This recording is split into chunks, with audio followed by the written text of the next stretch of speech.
प्यारे बच्चों, आज मैं आपकी शिखा मैम आपकी पाठ्य पुस्तक आकृति के पाठ एक चांद का कुर्ता कविता का अभ्यास कार्य कराऊंगी।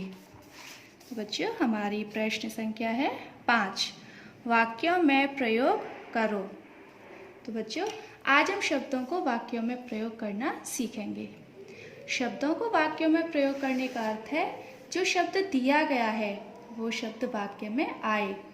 तो चलिए शुरू करते हैं। यहाँ हमारा पहला शब्द दिया है हट। तो बच्चों, मैं हट शब्द को लेकर वाक्य बनाऊंगी। चलिए शुरू करते हैं। मोहन नानी के घर जाने का हट करता है। तो बच्चों, हमारा इस वाक्य में हट शब्द आया ना, तो ऐसे ही हम हट शब्द को लेकर और भी वाक्य बना सकते हैं। जैसे रोहन अपने पापा से खिलौने के लिए हट करता है, या और भी वाक्य बनता है जैसे कि लवली चॉकलेट के लिए अपनी माँ से हट करती है। तो ऐसे ही आप हट शब्द को लेकर और भी वाक्य बना सकते हैं। तो अब हमारा दूसरा शब्द है झिंगोला।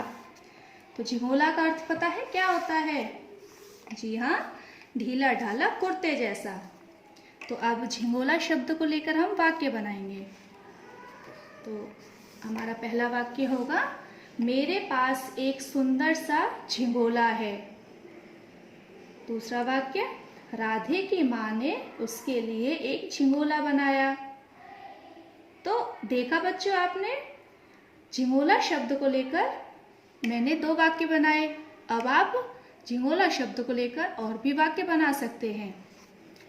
तो अब आपका तीसरा शब्द है अंगुल। अब आपको पता ही होगा अंगुल का अर्थ क्या होता है। जी हाँ, बिल्कुल सही, उंगली। तो अब हम अंगुल शब्द को लेकर वाक्य बनाते हैं। जैसे मेरी अंगुल में चोट लग गई। तो देखिए, इस वाक्य में अंगुल शब्द आया ना। अब दूसरा वाक्य है, मेरी अंगुल में अंगूठी है। तो बच्चों, समझ में आए ना। तो ऐसे ही आपको अंगुल शब्द को लेकर और भी वाक्य बनाने हैं। अब हमारा अंतिम शब्द है हमारा नाप।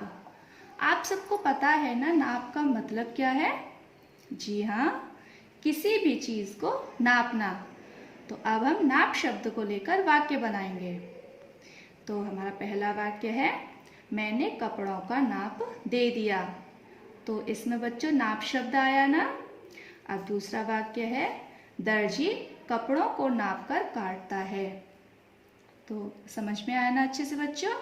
इसी तरह से आपको वाक्य बनाकर अपनी इस किताब में लिखना है। ठीक है। अब हमारी प्रश्न संख्या 6, समान तुक वाले शब्द लिखो। तो बच्चों, समान तुक वाले शब्दों का क्या अर्थ होता है? समान लय वाले शब्दों का अर्थ है समान ध्वनि वाले शब्द। जैसे मानकर चलिए एक शब्द है काला। अब काला शब्द के समान ध्वनि वाले शब्द हैं जैसे माला, डाला, नाला, और भी हो सकते हैं। तो चलिए शुरू करते हैं।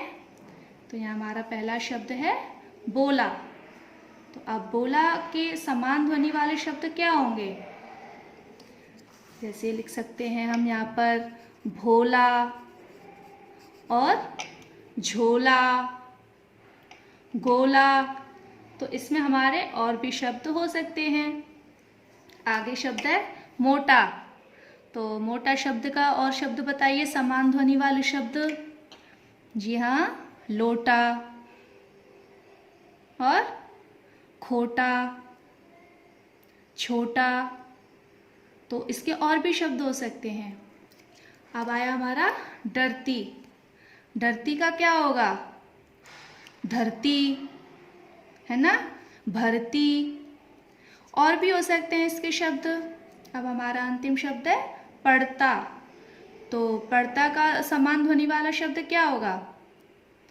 जी हाँ, बढ़ता, है ना, लड़ता, तो इसमें समान ध्वनि वाले शब्द आपको करने हैं।